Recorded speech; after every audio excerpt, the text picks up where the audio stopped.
नमस्कार। आज हम पढ़ेंगे ऑर्गेनाइजेशन ऑफ एपिकल मेरिस्टेम, शीर्षस्थ विभज्योतक का संगठन। हम जानते हैं कि पादपों में उत्तक दो प्रकार के होते हैं, विभज्योतक और स्थायी उत्तक। हम ये भी जानते हैं कि विभज्योतक स्थिति के आधार पर फिर अलग अलग वर्गीकृत किए जाते हैं। वे विभज्योतक जो शीर्ष पर उपस्थित होते हैं उन्हें एपिकल मेरिस्टेम कहते हैं। पादपों में एपिकल मेरिस्टेम उपस्थित हो भी सकता है और अनुपस्थित भी हो सकता है। अधिकतर एल्गी और फंजाई में एपिकल मेरिस्टेम अनुपस्थित होता है। इनमें पादप की सभी कोशिकाएं विभाजन करती हैं, इसलिए एपिकल ग्रोथ की कोई आवश्यकता ही नहीं है। इस प्रकार की वृद्धि को डिफ्यूज्ड ग्रोथ कहते हैं। पूरा का पूरा पादप शरीर ही विभाजन करता है, वृद्धि करता है। एनिमल्स में भी डिफ्यूज्ड ग्रोथ ही पाई जाती है, लेकिन बाकी पादप समूह जिनमें ब्रायोफाइटा, टेरिडोफाइटा और एंजियोस्पर्म्स आते हैं और शेष बचे एल्गी भी, इनमें एपिकल मेरिस्टेम पाया जाता है। कुछ एल्गी जैसे ब्राउन एल्गी में, ब्रायोफाइट्स में और कुछ टेरिडोफाइट्स में यह apical meristem one meristematic cell की फॉर्म में होता है, जबकि फर्न्स में, जिम्नोस्पर्म्स में और एंजियोस्पर्म्स में इसमें कई कोशिकाएं पाई जाती हैं।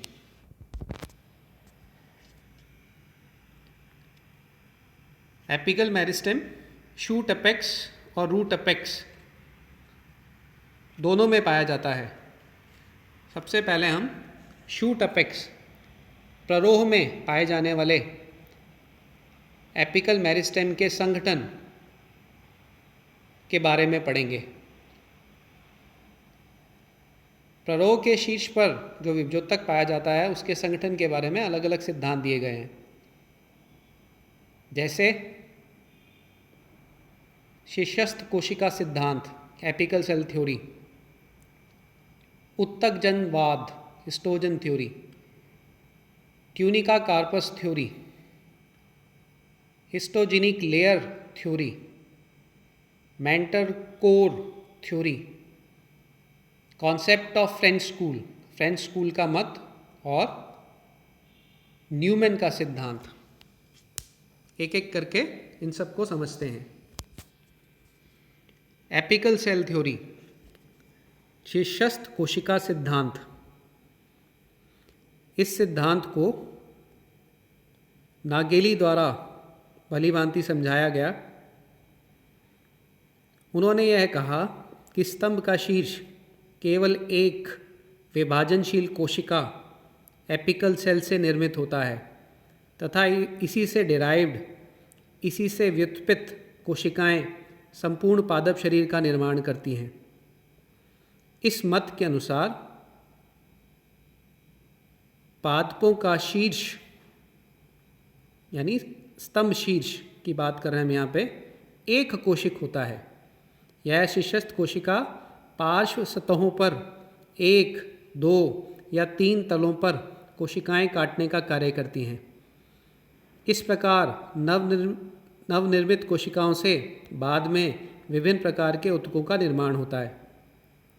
आज हम ये जानते हैं कि यह सिद्धांत कुछ शैवालों, ब्रायोफाइटा तथा कुछ टेरिडोफाइटा के शरीर परिवर्धन के लिए ही उपयुक्त है।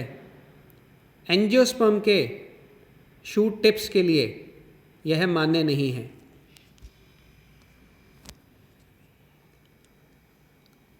दूसरा सिद्धांत है उत्तकजन सिद्धांत या हिस्टोजन थ्योरी। यह हैंस्टीन के द्वारा प्रस्तुत किया गया। इस सिद्धांत के अनुसार मूल तथा तने के शीर्षस्थ भाग में 3 स्तर या 3 क्षेत्र पाए जाते हैं। ये क्षेत्र विभिन्न प्रकार के उत्तक तंत्रों को जन्म देते हैं। अतः इन क्षेत्रों को उत्तक जन हिस्टोजन्स कहते हैं। टोटल 3 प्रकार के हिस्टोजन्स पाए जाते हैं। पहला डर्मेटोजन, जिसे त्वचाजन भी कहते हैं। दूसरा पेरिब्लेम, जिसे वल्कुटजन भी कहते हैं। और तीसरा प्लीरोम या रंभजन। डर्मेटोजन एपिडर्मिस को जन्म देने वाला हिस्टोजन है। इसकी कोशिकाएं अपनत विभाजनों एंटीक्लाइनल डिविजन्स द्वारा एक स्तरीय अधिचर्म या बाह्य त्वचा का निर्माण करती हैं। पेरिब्लेम कॉर्टेक्स को जन्म देने वाला हिस्टोजन होता है। यह डर्मेटोजन के ठीक भीतर पाया जाता है। इस विभजोतक क्षेत्र के विभाजन और विभेदन से हाइपोडर्मिस, जनरल कॉर्टेक्स तथा एंडोडर्मिस का परिवर्धन होता है। हम जानते हैं कि ये तीनों उत्तक मिलकर ग्राउंड टिश्यू सिस्टम का निर्माण करते हैं। तीसरा हिस्टोजन है प्लीरोम, रंभजन। यह रंभ यानी स्टील का निर्माण करता है। स्टील में पेरिसाइकिल, वेस्कुलर टिश्यू और पित्त शामिल होते हैं। यह पेरिब्लेम के भीतर की ओर स्थित होता है और जैसा हमने देखा वेस्कुलर टिश्यू सिस्टम को बनाने का काम करता है।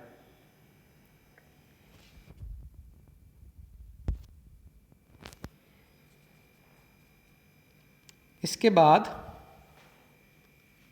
अब हम समझते हैं ट्यूनिका कार्पस थ्योरी को।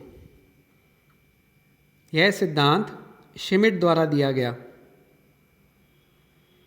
यह सिद्धांत शीर्षस्थ विभाजनशील कोशिकाओं में होने वाले विभाजन के तल या दिशा पर आधारित है। यानी जो सेल्स डिवाइड होंगी वो कितने प्लेन्स में डिवाइड होंगी, किस डायरेक्शन में डिवीज़न होगा। ट्यूनिका कार्पस सिद्धांत के अनुसार प्ररोह का शीर्ष 2 भागों ट्यूनिका तथा कार्पस में विभेदित होता है। बाहरी आवरण ट्यूनिका कहलाता है। यह एक या बहुपर्तीय हो सकता है। इसकी कोशिकाएं केवल एंटीक्लाइनल यानी अपनत विभाजन द्वारा ही विस्तार करती हैं। ट्यूनिका की सबसे बाहर वाली परत एपिडर्मिस बनाती है और यदि भीतर की परतें हैं तो वे विभाजन की दिशा में वृद्धि कर लीफ प्राइमोर्डिया और वल्कुट उत्तक का निर्माण करती हैं। ट्यूनिका की स्तरों द्वारा ढका हुआ केंद्रीय कोशिकाओं का समूह कॉर्पस होता है। ट्यूनिका के विपरीत इसकी कोशिकाएं विभिन्न तलों में विभाजित होती हैं। कॉर्पस की कोशिकाएं ट्यूनिका की कोशिकाओं से बड़ी होती हैं। क्योंकि इनमें विभाजन कई तलों में होता है, इसलिए इनसे बनी कोशिकाएं आयतन में वृद्धि के लिए जिम्मेवार होती हैं। ट्यूनिका की बाह्यतम स्तर से अधिचर्म और शेष ट्यूनिका व संपूर्ण कार्पस से अन्य उत्तक तंत्रों जैसे वल्कुट उत्तक तंत्र तथा संवहन उत्तक तंत्र का परिवर्धन होता है। स्तंभ के शीर्ष के अध्ययन हेतु यह सिद्धांत सर्वाधिक मान्य है। यानी ट्यूनिका कार्पस थ्योरी ही वर्तमान में स्टेम अपेक्स को समझाने के लिए सबसे मान्य थ्योरी है। परंतु और भी कई सिद्धांत स्टेम शीर्ष को समझाने के लिए, मेरिस्टेम्स के ऑर्गेनाइजेशन को समझाने के लिए दिए गए हैं। जैसे हिस्टोजेनिक लेयर थ्योरी। इस सिद्धांत का प्रतिपादन डर्मन नामक साइंटिस्ट ने किया। उन्होंने कहा कि वृद्धिकारी शीर्ष भाग में कई स्तर पाए जाते हैं।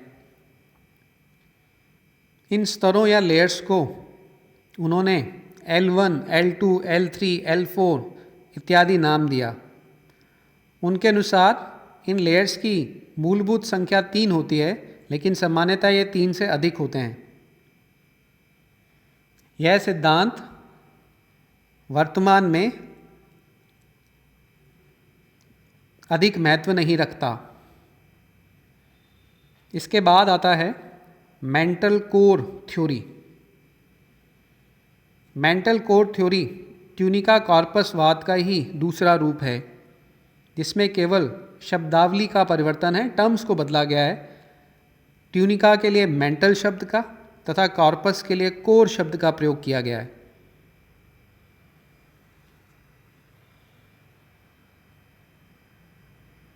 Next, French school, concept of French school.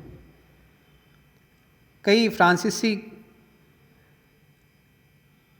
एनाटॉमिस्ट जो थे, उन्होंने अलग अलग टाइम पर जो बातें कहीं उन्हें मिलाकर ये सिद्धांत बनाया गया। उन्होंने शिष्यस्थ विभ्योतक में 3 क्षेत्रों की उपस्थिति को माना। पहला क्षेत्र परिधीय सक्रिय क्षेत्र या NU इनिशियल कहलाता है। यह बाह्य परिधीय ऊतकों जैसे एपिडर्मिस, कॉर्टेक्स और एंडोडर्मिस को बनाता है। दूसरा क्षेत्र मेरिस्टेम डी एटेंटे अथवा प्रतीक्षा विभ्योतक कहलाता है। यह बाह्य तथा केंद्रीय भाग के बीच में स्थित होता है तथा केवल फ्लावरिंग के समय ही सक्रिय होकर पुष्पक्रम तथा पुष्पों का निर्माण करता है। इसीलिए इसे प्रतीक्षा विभ्योतक कहते हैं। प्रतीक्षा करता है जब तक फ्लावरिंग नहीं होती। इसके पुनः 2 भाग होते हैं। तीसरा जो पार्ट है उसे मज्जा विभ्योतक या मेरिस्टेम मेड्यूलेयर कहते हैं। यह केंद्रीय भाग में स्थित होता है तथा विभाजन द्वारा संवहन ऊतकों और मज्जा का निर्माण करता है।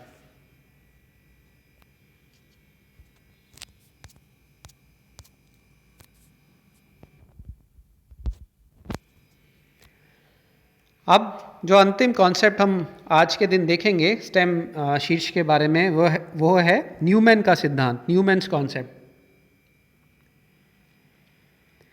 न्यूमैन के अनुसार विभिन्न पादप समुदायों में पाए जाने वाले शिष्यस्थ विभ्योतकों को किसी एक ही प्रकार के सिद्धांत द्वारा स्पष्ट नहीं किया जा सकता। उन्होंने प्ररोशीर्ष में पाए जाने वाली इनिशियल सेल्स के लिए 3 प्रकार के संगठन बताए: मोनोप्लेक्स टाइप, सिंप्लेक्स टाइप और डुप्लेक्स टाइप, जो अलग अलग पादप समूह में पाए जाते हैं। मोनोप्लेक्स टाइप फर्न्स में और रिलेटेड स्पीशीज़ में पाया जाता है। इसमें विभ्योतक क्षेत्र एकल स्तर के रूप में स्थित होता है, जिसकी कोशिकाएं भीतर की ओर पॉइंटेड होती हैं। सिंप्लेक्स टाइप सामान्यतः जिम्नोस्पर्म में पाया जाता है तथा एक या अधिक स्तरों का बना होता है, जिनमें डिवीज़न एंटीक्लाइनल और पेरिक्लाइनल दोनों तरह से, यानी अपनत और परिणत दोनों प्रकार से होता है। डुप्लेक्स टाइप एंजियोस्पर्म में पाया जाता है, जो द्विस्तरीय या अधिक स्तरों का बना हो सकता है। ये भी डिवीज़न के बेसिस पर डिफ्रेंशिएटेड होती हैं। बाह्य स्तर यदि है, बाह्य स्तर जो होगी वो सदैव अपनत तल में विभाजन करेगी और इनर लेयर्स जो होंगी उनमें दोनों अपनत और परिणत दोनों प्लेन्स में डिवीज़न होगा। तो ये सब सिद्धांत शूट एपेक्स के ऑर्गेनाइजेशन को समझाते हैं। यहाँ आप न्यूमैन के सिद्धांत का डायग्राम देख सकते हैं। ए मोनोप्लेक्स को, बी सिम्प्लेक्स को और सी डुप्लेक्स को दिखा रहा है। अब बारी आती है ऑर्गेनाइजेशन ऑफ रूट एपेक्स को पढ़ने की, मूल शिखाग्र को पढ़ने की। मूल शीर्ष और प्ररोह शीर्ष में कई भिन्नताएं होती हैं। मूल का जो टिप होता है, मूल शीर्ष जो होता है, वो अपेक्षाकृत छोटा होता है। इसके अतिरिक्त जो महत्वपूर्ण अंतर है वो ये है कि इसमें, क्योंकि ये मूल है, तो इंटरनोड्स और नोड्स नहीं पाए जाते, ना ही इसमें ब्रांच प्राइमोर्डिया और लीफ प्राइमोर्डिया होते हैं। मूल में शीर्ष को ढकने वाला मूल गोप या रूट कैप पाया जाता है। हम जानते हैं कि जो जड़ें हैं वो मिट्टी में गहराई में वृद्धि करती हैं, तो जब उसका शीर्ष मिट्टी के संपर्क में आएगा तो उसके क्षतिग्रस्त होने की संभावना रहेगी। ऐसी स्थिति में शीर्ष को सुरक्षा देने के लिए रूट कैप पाई जाती है। यह रूट कैप जो रूट टिप है, मेरिस्टेमेटिक रीजन है, उसकी सुरक्षा करने का कार्य करती है। इसलिए इस मूल गोप या रूट कैप की टर्मिनल उपस्थिति से जो रूट मेरिस्टेम है वो सब टर्मिनल हो जाता है। टिप पे नहीं है, टर्मिनल नहीं है, उसके थोड़ा सा नीचे है, रूट कैप के अंदर है।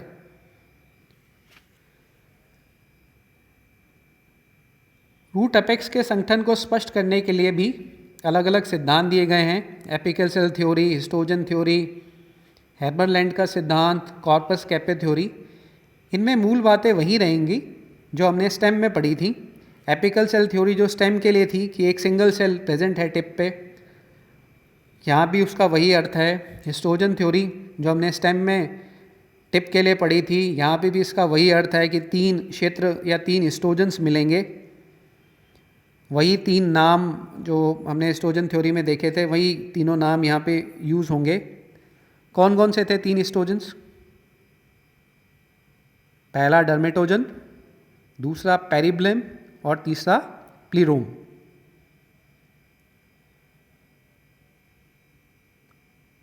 पर यहाँ एक जो ध्यान रखने वाली बात है वो ये है, क्योंकि जैसे अभी हमने रूट कैप की बात की थी, तो मोनोकोट रूट में हिस्टोजन्स की संख्या 3 की जगह 4 होती है।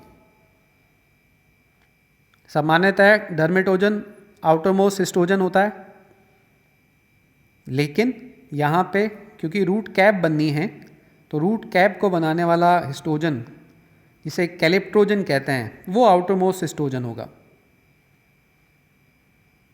पर यह स्थिति मोनोकोट रूट की थी। डाइकोट रूट में 3 ही हिस्टोजन्स होंगे, तो यहाँ रूट कैप को कौन बनाएगा?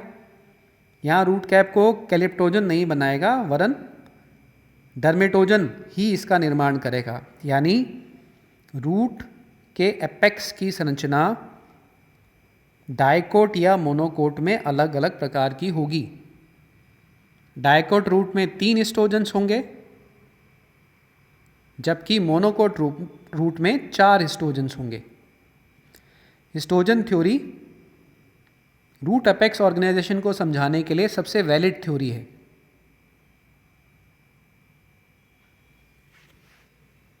अब आगे आते हैं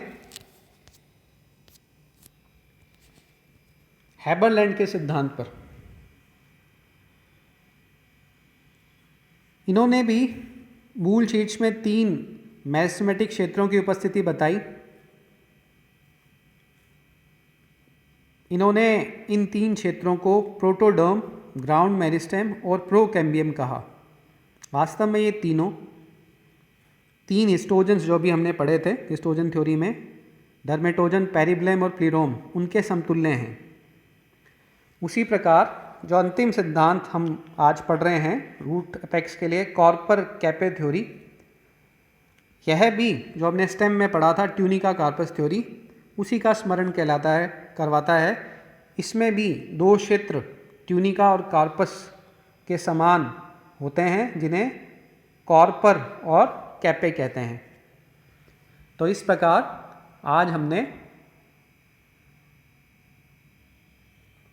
स्टेम और रूट टिप के ऑर्गेनाइजेशन को पढ़ा कि किस प्रकार कुछ में ये मेरिस्टेम्स जो हैं टिप पे पाए ही नहीं जाते, जैसे कुछ एल्गी में। कुछ समूहों में, पादप समूहों में एक सिंगल सेल एपिकल सेल पाई जाती है, जैसे ब्रायोफाइट्स में, कुछ टेरिडोफाइट्स में, कुछ एल्गी में। और कुछ में एक से ज़्यादा कोशिकाएं एक से ज़्यादा क्षेत्रों में व्यवस्थित होकर पाई जाती हैं।